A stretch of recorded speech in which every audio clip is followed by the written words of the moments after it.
up, you guys? It's Jade Flury here with Fox 26 Houston, and we are here with Hall of Famer Shaquille O'Neal in the building. You know how tall I am? 6'11". 6'7". 6'7". 8'9". 8'9". So how's it feel to be in Houston? Well, I've been a native of Houston for 30 years. Mm-hmm. I've been here since 1989. You still live here? Yes. Oh, what part of town? I live in all the lands. What is that? I live in Sugarlands, Pearland, and Woodlands. Well, what's your favorite thing about Houston? I mean, like I said, I'm originally from San Antonio. So, I've been coming here since 1989. The people have always been very hospitable.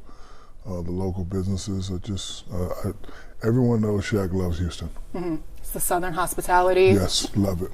Okay, getting into the NBA a little bit, who are the top 5 players right now? Joker would be 1. Wemby would be 2. You got Giannis.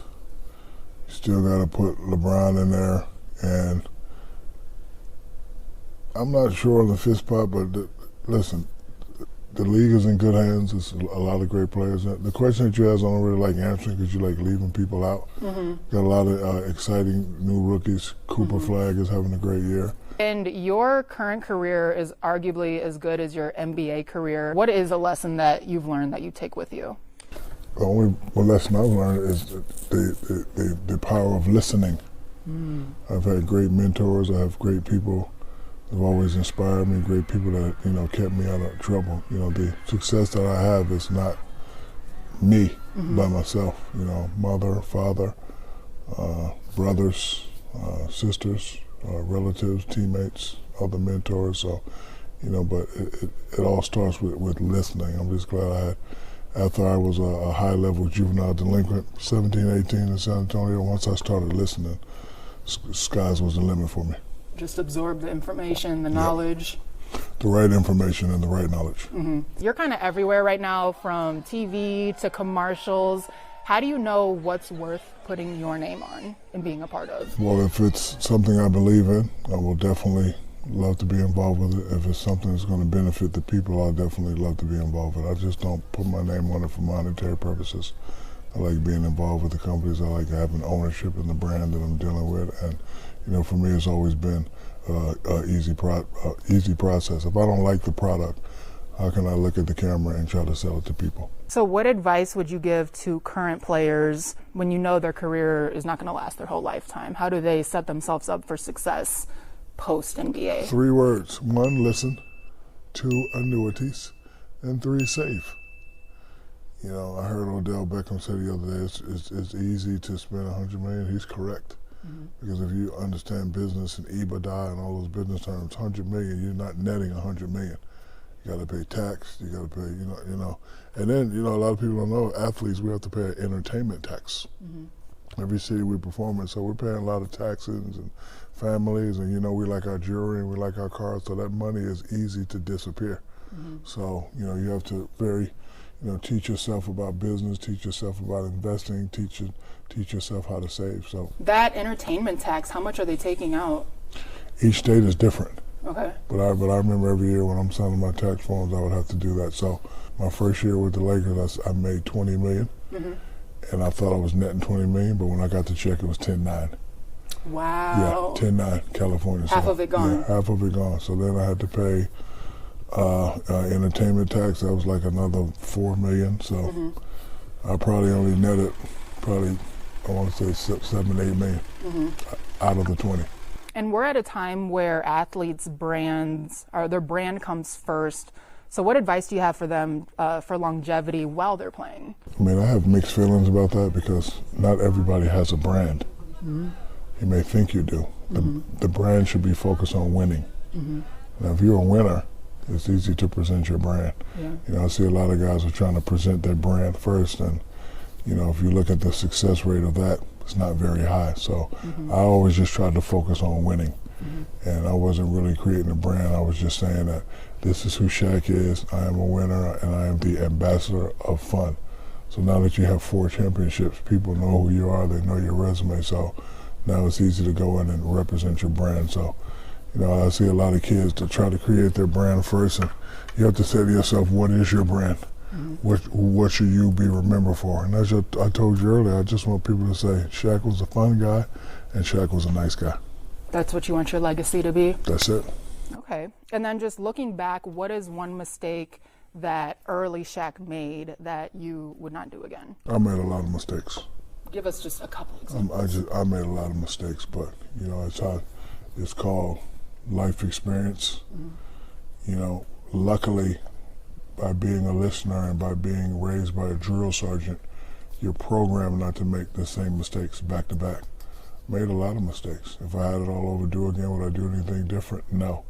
Before you succeed, you must first learn to fail, and you have to figure things out. We want a lot of things come into play, but there's no manual on how to handle certain things. Like there's no manual on you being a young, gorgeous African-American news anchor. There's no manual. You have to navigate through certain things and come in at 2:30 and do this and do that. So, there's no manual on, hey, you're an 18-year-old kid, here you go, $100 million, do something with it. So we have to, go through certain situations, trials and tribulations, and you have to figure it out. That's some good advice. It really is.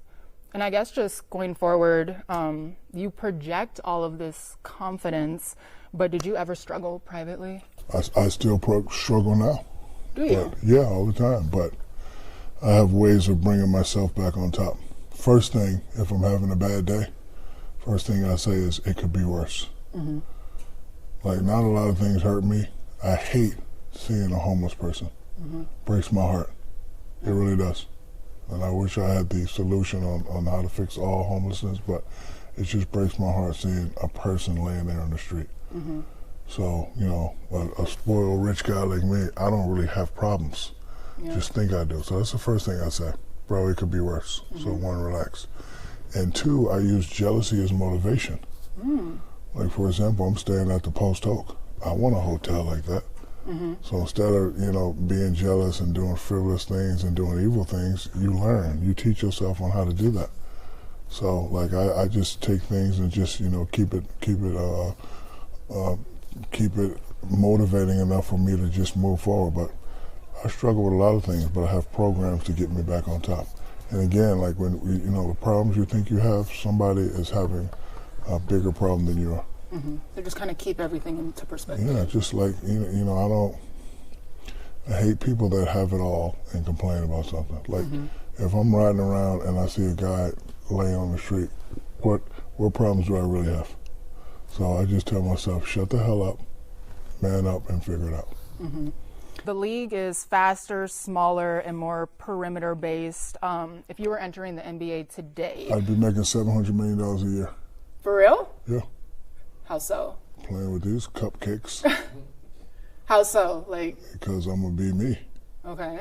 See, the league is like, it's a copycat league, and sometimes you have to do things that are different. Like when I came in, I said, I know I want to dominate. I could have did all the skill big myself, but I said, no, I want to dominate. I want to be recognized as the most dominant player ever. So you got big guys shooting threes, that's to my advantage. As soon as you shoot the three, I'm closer to my end, and I don't have to run as far. So I'm going to run right down the middle of the lane and do this. And you and your whole team going to be crying, 3 seconds, 3 seconds. You're going to try to double, and I'm going to kick it.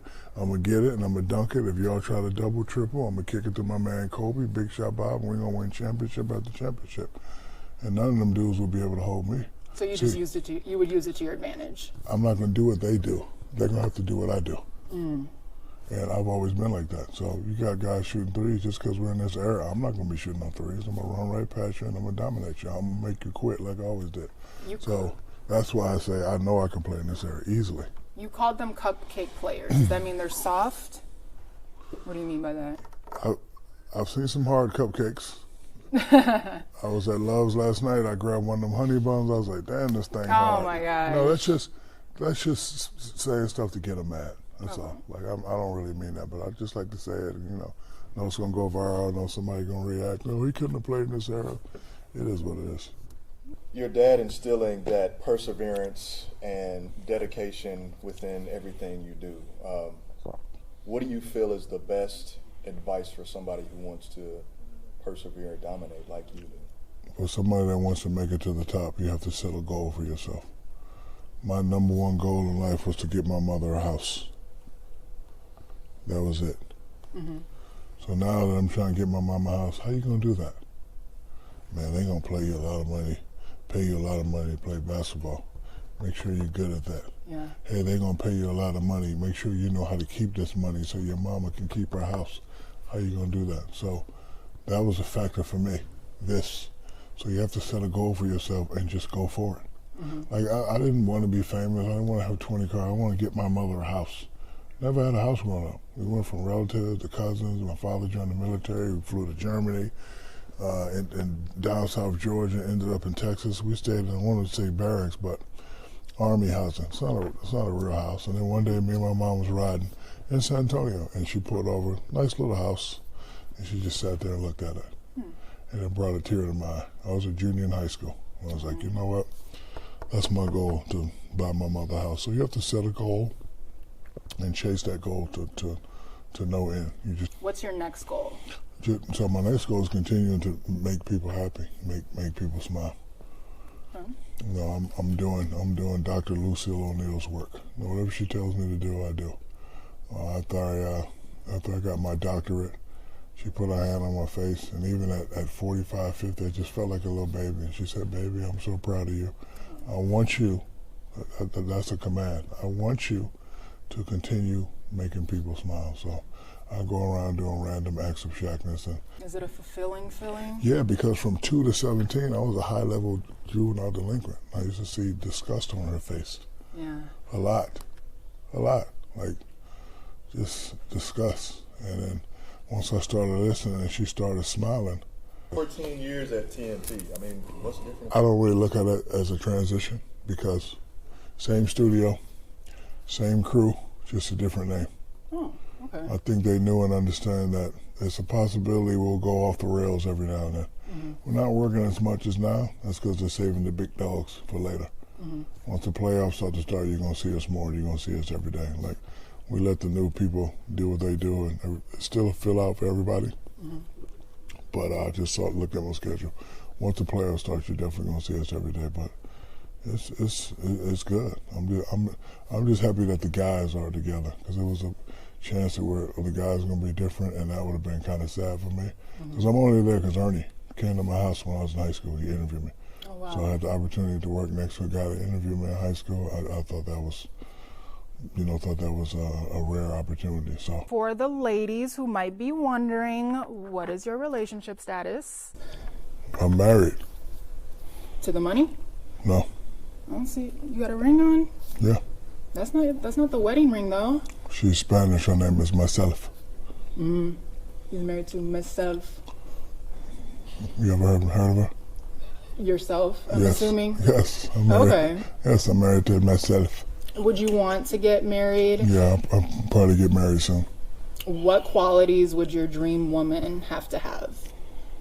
I think a lot of people put the word qualities on it. She wanted to be nice. Okay. Personality? That's what matters? Just nice. Okay. There's a lot of nice girls though. All right, it's just, you need nice. I think people are too picky sometimes. I want this, I want that. You want somebody that's going to be nice and somebody that's going to treat you with honor and respect. Yeah. That's it. That's all you want. I want this, I want that. Never works out. So. What? Are you asking me to marry me? No. Oh, okay. I think it's the other way around. Okay. I don't get down on my knees to do that. Well, That's you not wouldn't have to get on your knees. Oh, why? I don't make people get on their knees. You can just ask me. It's too soon. Okay, cool. Too soon. All right.